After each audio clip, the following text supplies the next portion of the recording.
जगत जननी माता जी के ज़माने में जब यहाँ पर कार्यक्रम होता था तो बड़ी बारिश हुआ करती थी। तो लोग कहते थे बारिश बंद करो।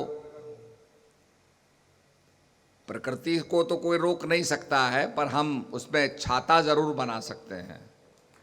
और फिर जगत जननी माता जी ने ये गोवर्धन हॉल बनाया और भगवान कृष्ण ने गोवर्धन पर्वत को उठाया और सारे ग्रामवासियों की रक्षा की, क्योंकि भगवान ये समझाना चाहते थे कि जो तुम्हारे समीप है, जिससे तुम लाभ उठाते हो, जिस पर तुम गायें चरती हैं, जिस पर्वत से तुम मट्टी लाते हो, जिसके पत्थरों से अपना मकान बनाते हो, वो तुम्हारे सामने हाजिर नाजिर है। You can rightly see that mountain. आप उस पहाड़ को देख सकते हो, वो गोवर्धन है, और तुम पूजा उसकी कर रहे हो जिसको तुम देख नहीं सकते, जो तुम्हारी समझ में भी नहीं आता। जो कह दिया गया तुमने मान लिया। तो ये ग्रामवासियों को भगवान समझाना चाहते थे और भगवान ने समझाया। इंद्र बड़ा कुपित हो गया, क्योंकि ये हमारे शास्त्रों के अंदर बड़ी कथा आती है कि जिसका अपना प्रभाव क्षेत्र होता है उसमें कोई दूसरा घुस जाए तो बड़ा कुपित होता है। तो इंद्र बड़ा कुपित हुआ, उसने बड़ी वर्षा की, उसने कहा बहा दो इस गांव को। तो भगवान ने कहा कि भाई, ग्रामवासियों से कहा कि चलो, जो गोवर्धन पर्वत है, जो सब कुछ हमको देता है, जहाँ से जड़ी बूटियाँ मिलती हैं, घास मिलती है, पत्थर मिलते हैं, मट्टी मिलती है, चलो उसी में चलो, वहीं रक्षा करेगा। तो भगवान ऊंचे स्थान पर पहुँच गए और पर्वत को उन्होंने अपनी उंगली पर उठाया और छतरी की तरह सबकी रक्षा की। तब लोगों की समझ में आया। इसीलिए अगर हम जो महापुरुष होते हैं, जिनको हम देख रहे हैं, जिनके सत्संग से लाभ उठा रहे हैं, जिनके सत्संग से हमारा जीवन बदल रहा है। अभी अभी एक प्रेमी ने आदिवासियों पर एक फिल्म बनाई और उस फिल्म के अंदर उसने दिखाया, एक महिला कह रही है, बता रही है अपने अनुभव को कि हमारी शादी हुई, विवाह हुआ, हमें पता भी नहीं था। फिर हमारा पति आया, पति ने हमें मारना, पीटना, शराब पीना। तो बता रही थी हमारा जीवन नरकमय हो गया। पर जब हमें सत्संग मिला, प्रेमी मिले, तो हमारा जीवन बदल गया। तो मैंने देखा कि जो हमारा सिडीकुली का इलाका है, जहाँ डॉर्स है और बहुत बड़ा जयगांव का इलाका, वहाँ से आदिवासी बेल्ट चलते हुए आपके झारखंड आती है, झारखंड से चलते हुए छत्तीसगढ़ जाती है, छत्तीसगढ़ से चलते हुए आपके तेलंगाना तक आ जाती है। इतनी बड़ी आदिवासी बेल्ट। तो इसमें लोगों के जीवन को बदला और मैंने देखा कि वहाँ जो चाय के बागान के लोग हैं, वो चाय के बागान के लोग हमारी संस्था को ज़मीन देते हैं कि आप कृपा करके यहाँ पर आश्रम बनाइए। ये हमारे जो काम करने वाले लोग आदिवासी भाई हैं, इनके जीवन को बदलिए। आपने इनको मानव बना दिया। तो ये एक बहुत बड़ी बात है। और मैं जब जाता हूँ उस इलाके में, सत्संग करते हैं, तो वहाँ वो मैनेजर आकर के ये बात कहते हैं। तो सत्संग का बड़ा प्रभाव होता है। और जो प्रभु का नाम लेते हैं, सुमरण करते हैं, जैसे आपने देखा होगा, कोई मकान है, उसमें पूजा होती है, सत्संग होता है, उसमें से स्पिरिचुअल इंस्पिरेशन निकलती है। अगर उसके अंदर कोई जुआ खेलता है तो उसमें से नेगेटिविटी निकलती है। तो उस मकान के अंदर जो रहने वाले हैं वो उस मकान को अच्छा या बुरा बनाते हैं। उस मकान को तीर्थ बना देंगे, उस मकान को नरक बना देंगे, ये उनके ऊपर निर्भर करता है। ऐसे ही हमें हमारे जीवन के अंदर जो हमारा कोष्ठ है, हमारे जीवन के अंदर जो हमारा ज्ञानमय कोश है, विज्ञानमय कोश है, इसके अंदर हमने क्या रखा है, क्या प्राप्त किया है, उससे अपने जीवन को हम धन्य बनाते हैं, स्वर्गमय बनाते हैं और नरकमय बनाते हैं। बुरे विचार होंगे, कुंठा होगी, उसका बुरा परिणाम होगा। और इसीलिए आपने देखा होगा कभी कभी आत्माएं भी जो है वो ये कहती साहब हम तो बदला ले रहे हैं। तो ये जो एनिमोसिटी है, जो ये स्पर्धा है, जो जेलसी है, ये समाप्त नहीं होती। इसलिए मन को निर्मल बनाना चाहिए और सत्संग मन को निर्मल बनाता है। गंगा का जल शरीर को शुद्ध करेगा, आपका जो मैल है शरीर के अंदर उसको धो देगा, साफ कर देगा। पर जो सत्संग का जो सानिध्य होता है वो मन को निर्मल बनाता है। और जिसका मन चंगा उसकी कठौती में गंगा। एक चंडी घाट है, चंडी घाट के बारे में जिस समय यहां मेला लग रहा था, टेहरी महाराज आए, उन्हें जगह नहीं मिली तो दूर जाकर के चंडी घाट में उन्हें स्थान मिला, कैंप लगाया। लोगों ने कहा महाराज आप तो बहुत दूर आ गए, गंगा तो वहां बह रही है हर की पेड़ी पे। तो राजा ने कहा कि मैंने गंगा की भक्ति की होगी तो गंगा मेरे सामने से बहेगी। तो आपको पता है कभी कभी गंगा जो पुराना मार्ग होता है उसको चुनती है, वो बदल जाता है उसका। ऊपर बारिश पड़ी, पानी में बहाव तेज आया, वो गंगा का हवा बदल गया, उसी के कैंप के सामने से बहने लगा। लोगों ने कहा कैसा ये पुण्यात्मा राजा है, कैसा धर्मात्मा राजा है, किसके सामने से गंगा बह रही है। तो लोग चांदी चढ़ाने लगे। तो चांदी चढ़ाने से उस जगह का नाम पड़ गया चांदी घाट। बाद में ऊपर चंडी देवी का मंदिर हो गया तो उसका नाम चंडी मंदिर हो गया, चंडी घाट हो गया। और हिमाचल में एक मंदिर में हम गए तो वहाँ पर 250 ग्राम का एक गेहूं का दाना था। हालांकि उसको उन्होंने डब्बे में रखा हुआ था कि साहब 250 ग्राम का दाना है और पांडव लोग इसको यहाँ लाए थे। मैंने कहा भाई अगर ऐसा दाना मिल जाए और गेहूं का दाना 250 ग्राम का हो जाए तो किसानों की आय तो दुगनी हो ही जाएगी। अब ये देखने की बात है कि उसका बेसिकली उसका क्या डीएनए है, क्या जेनेटिक्स है, ये देखने की चीज़ है। क्योंकि आज जो आप गेहूँ खा रहे हो ये तो सब हाइब्रिड है, इसका तो पूरे बदला हुआ है, इसका मॉडिफाइड है, ये जेनेटिकली मॉडिफाइड आपको गेहूँ मिल रहा है। और ये तब आया जब अमेरिका से गेहूँ आया, इसने आपके पूरे गेहूँ को बदल दिया और आज वो पुराना जो दाना है। मैं इसलिए बोल रहा हूँ कि ये देश को बहुत ज़रूरत है। हमारे तपोवन में ये जो ऋषिकेश है, थोड़ा सा आगे तपोवन है जहाँ पर बासमती उगाई जाती थी। और आप जब बासमती उगाते थे तो 1 किलोमीटर तक खुशबू जाती थी। आज वो बासमती नहीं है। तो देश के लिए बहुत ज़रूरी है कि जितने भी जेनेटिकली मॉडिफाइड ये बीज हैं, इनसे पहले के जो हमारे ओरिजिनल सीड हैं जिनमें जो स्वाद है उसको हम जीन बैंक में रखें, आने वाली पीढ़ी के लिए जीन बैंक में रखें। ये बहुत आवश्यक है। और मैं समझता हूँ कि प्रेमियों के लिए हरिद्वार जो है वैसे भी हरि का द्वार है, विष्णु का द्वार दरवाज़ा भी है और शंकर जी का भी दरवाज़ा है।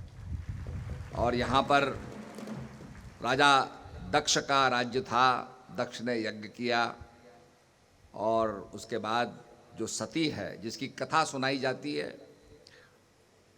कि सती आई, शंकर जी ने मना किया, शंकर जी की बात नहीं मानी वो आई यहां तो देखा कि शंकर जी का अपमान हो रहा है, नहीं देख सकी। तो यज्ञ की जो कुंडी जल रही थी, हवन जल रहा था, उसमें प्रवेश कर गई कि मैं अपने शंकर का अपमान नहीं सह सकती हूं। तो अग्नि में प्रवेश कर गई। अग्नि में प्रवेश कर गई तो भगवान शंकर को पता चला, बहुत क्रोधित हो गए। सती का शव लिया, उसको लेके जहाँ जहाँ घूमते थे, तांडव करते थे, वहाँ विग्रह होता था। और साइंस में उसको हम कहते हैं चेन रिएक्शन। जब एक एटम स्प्लिट होता है और वो दूसरे को स्प्लिट करता है, तीसरे को स्प्लिट करता है, तो there is a chain reaction. जैसे आप एक ईंट, दो ईंट खड़ी करते चले जाओ और एक धक्का मारो तो सारी ईंटें एक के बाद एक गिरती चली जाएंगी। ऐसे ही डिसइंटीग्रेशन ऑफ मैटर हो जाता है, मैटर एनर्जी में कन्वर्ट हो जाता है, उसको चेन रिएक्शन कहते हैं। तो वो चेन रिएक्शन हुआ और सृष्टि के अंदर प्रलय मचने लगी। तो भगवान विष्णु ने कहा भाई इसको रोकना है। तो उन्होंने अपना सुदर्शन चक्र लिया और सती के अंग काटने लगे। ये कथा बार बार सुनाई जाती है, आपने सुनी भी होगी कई बार। तो सती के अंग गिरे, जहां सिर गिरा वो सुरखंडा हो गया, जहां बदन गिरा चंद्रबदनी हो गया, जहां नैन गिरे वहां नैना देवी हो गया, नैनीताल हो गया।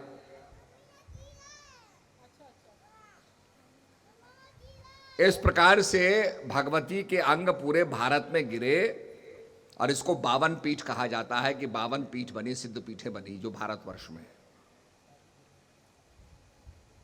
ये कथा तो हमने सुना दी, पर इसका दूसरा अर्थ क्या है कि ये पूरा भारत देश जो है, इसमें भगवती के अंग गिरे, ये सारा देश ही भगवतीमय हो गया। ये देश ही भगवती है और भगवती ही देश है। तो इसके अंदर एनर्जी है, शक्ति है, इसलिए उसको हम शक्ति की पीठ मानते हैं और भगवती के रूप में पूजा करते हैं। या देवी सर्वभूतेषु शक्ति रूपेण संस्थिता नमस्तस्यै नमस्तस्यै नमस्तस्यै नमो नमः। या देवी सर्वभूतेषु बुद्धि रूपेण संस्थिता नमस्तस्यै नमस्तस्यै नमस्तस्यै नमो नमः। या देवी सर्वभूतेषु लक्ष्मी रूपेण संस्थिता नमस्तस्यै नमस्तस्यै नमस्तस्यै नमो नमः। तो जो हम कहते हैं भगवती शक्ति रूपेण संस्थिता। अब आप देखिए, भगीरथी बह रही है, टेहरी में डैम बना हुआ है, डैम से टरबाइन चल रहे हैं, 340 मेगावाट बिजली बन रही है और वो बिजली ये पूरे भारतवर्ष को प्रकाशित कर रही है। शायद ये बिजली भी जो आ रही है वो टेहरी डैम से ही आ रही है। तो या देवी सर्वभूतेषु शक्ति रूपेण संस्थिता, ये फैक्ट्रियां चल रही हैं, आपके जो नवीन कारखाने हैं, जो हमें आधुनिक मंदिर जिनको हम कहते हैं, ये सारे उसी से चल रहे हैं। तो या देवी सर्वभूतेषु शक्ति रूपेण संस्थिता। उसके बाद आप देहरादून में देखिए, बिल गेट्स ने माइक्रोसॉफ्ट ने उत्तराखंड की सरकार से एमओयू साइन किया। उस समय मान्य तिवारी जी थे। मैंने कहा जी ये यहाँ हमारी छोटी सी स्टेट है, ये यहाँ क्यों कर रहा है एमओयू साइन? माइक्रोसॉफ्ट तो बहुत बड़ी कंपनी है। तो तिवारी जी कहने लगे हमारे यहाँ स्कूल्स हैं, हमारे यहाँ इतने विद्यालय हैं कि जो लड़के आगे निकलेंगे वही कंप्यूटर को इस्तेमाल करेंगे, इसलिए बिल गेट्स हमसे एमओयू साइन कर रहा है। तो मैंने कहा ये भी हो गया, या देवी सर्वभूतेषु बुद्धि रूपेण संस्थिता नमस्तस्यै नमस्तस्यै नमस्तस्यै नमो नमः। अब एक चीज होनी बाकी है, या देवी सर्वभूतेषु लक्ष्मी रूपेण संस्थिता, कि उत्तराखंड कुछ कमाए, ये बाकी रह गया अभी। तो उसके लिए भी लगे हुए हैं हम लोग। तो अपने पर्यटन विभाग में, टूरिज्म में लगे हुए हैं। पब्लिक बहुत आ रही है, 28 लाख के करीब हमारी चारधाम यात्रा में आ चुकी, तो इसमें हम लगे हुए हैं। तो आप देखिए, माइक्रोसॉफ्ट का बहुत लोगों के पास एप्पल का फोन होगा। नैनीताल से 22 किलोमीटर दूर कैंची धाम है जिसमें नीम करोली बाबा रहते थे। और ये स्टीव जॉब्स, मार्क जुकरबर्ग वहीं रहता था, वहीं वो हिप्पी था उस ज़माने में। तो एक दिन स्टीव जॉब्स ने कहा बाबा प्रसाद दे दो, तो बाबा ने एक एप्पल लिया, सेब लिया, उसको खाया और खा करके दे दिया। वही खाया हुआ सेब जो है एप्पल कंपनी का लोगो बन गया। आप एप्पल कंपनी का लोगो देखोगे तो सेब खाया हुआ है, या तो एडम ने सेब खाया था और या नीम करोली बाबा ने सेब खाया, वही लोगो बन गया। तो ये उत्तराखंड की बड़ी आध्यात्मिक महिमा है कि बागा बाबा का प्रसाद सारी दुनिया का एक इंटरनेशनल कंपनी का लोगो बन गया, एप्पल लोगो बन गया। बहुत से कम लोग इसको जानते हैं। मैं मुंबई गया तो मैंने सुनाया तो लोग कहने लगे बड़ी अद्भुत बात है। तो इसलिए जो ये बहुत सी बातें हैं, बट स्पिरिचुअलिटी जो है इसका एसेंस है।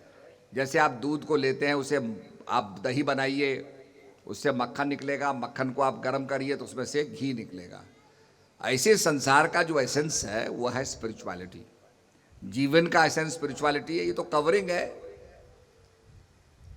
जैसे आप संतरे को लेते हो, फल को लेते हो, उसकी कवरिंग होती है। आप एक केले को लेते हो, उसकी कवरिंग होती है, उसके अंदर एसेंस होता है। तो ऐसे ही एसेंस है।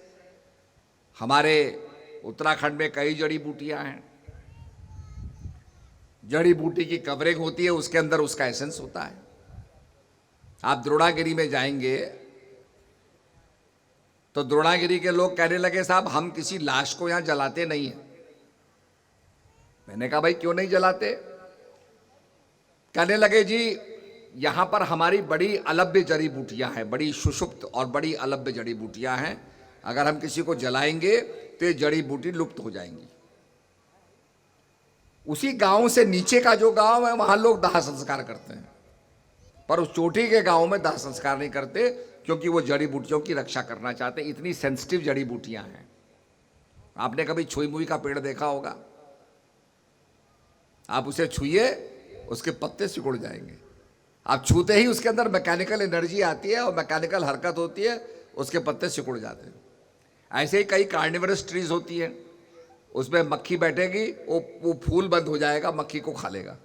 उन्हें कार्निवरस प्लांट्स कहते हैं, मांसाहारी पेड़ कहते हैं। तो ये कई चीजें ऐसी हैं। तो कहने का मतलब कि इतने सेंसिटिव ये प्लांट्स हैं कि जैसे छोईबी का पत्ता छूने के बाद सिकुड़ जाता है, ऐसे ही ये किसी के दाह संस्कार करने से ये प्रभावित हो जाती है। ऐसी जड़ी बूटियां हैं। तो ये बड़ी विशेष संपदाओं से उत्तराखंड भरा हुआ है। लोग गरबा नृत्य करते हैं। बाणासुर की पुत्री, उत्तराखंड में बाणासुर की पुत्री उषा थी। उसने अनिरुद्ध से, भगवान कृष्ण के पोते से विवाह किया और अपने पोते को बचाने के लिए भगवान कृष्ण उत्तराखंड में आए, चंद्रापुरी तक पहुंचे। बाणासुर के लिए शंकर भगवान आ गए,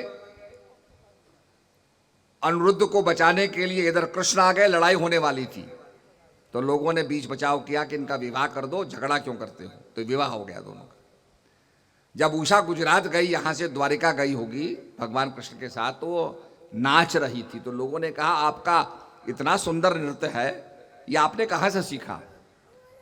तो उषा ने कहा कि मैं पार्वती की पुत्री हूं, मेरी मां हिमालय में रहती है और मां के गर्भ से सीखा मैंने ये नाच।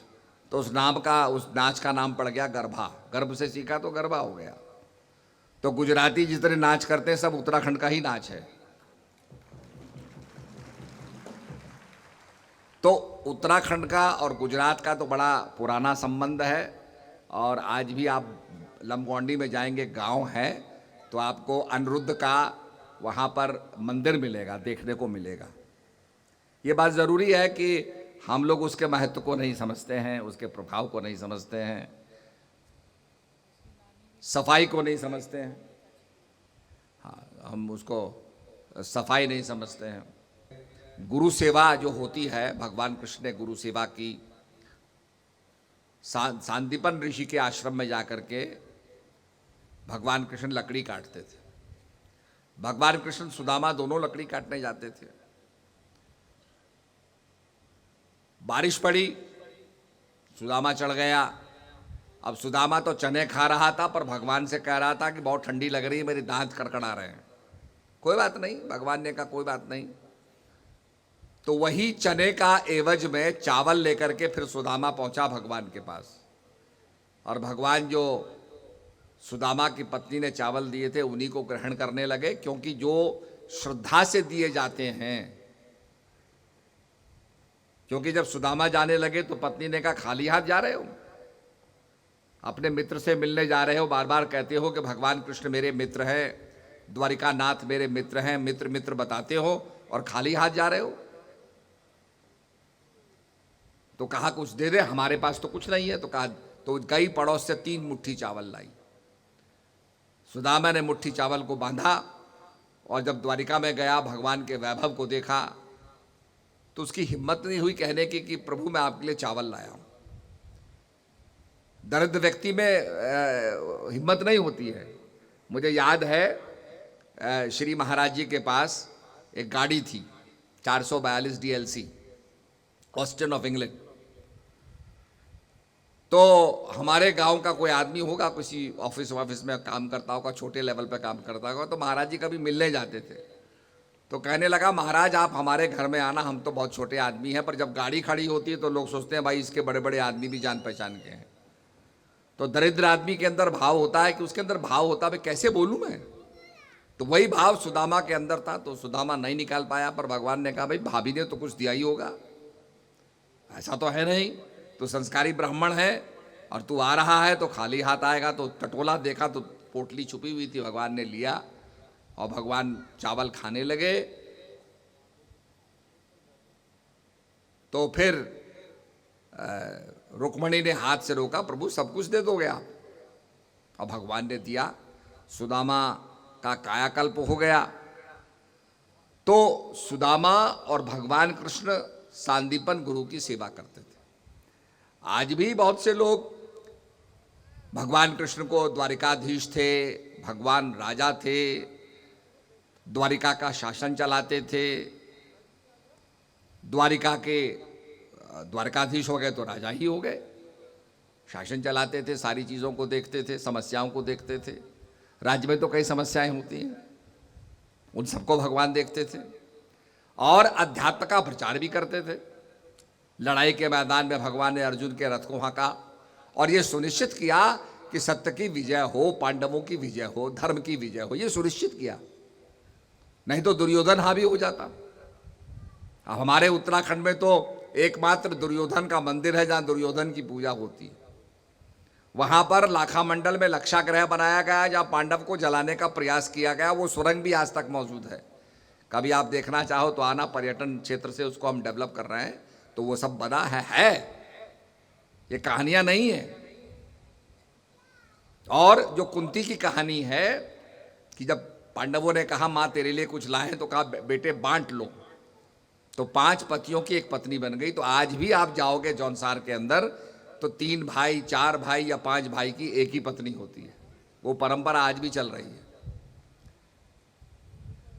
तो कहने का मकसद यह है कि हमारे जो इतिहास है उसको हम समझ नहीं पा रहे हैं, उसको हम समझें, अपनी संस्कृति को समझें। और अध्यात्म का जो प्रचार भगवान ने किया तो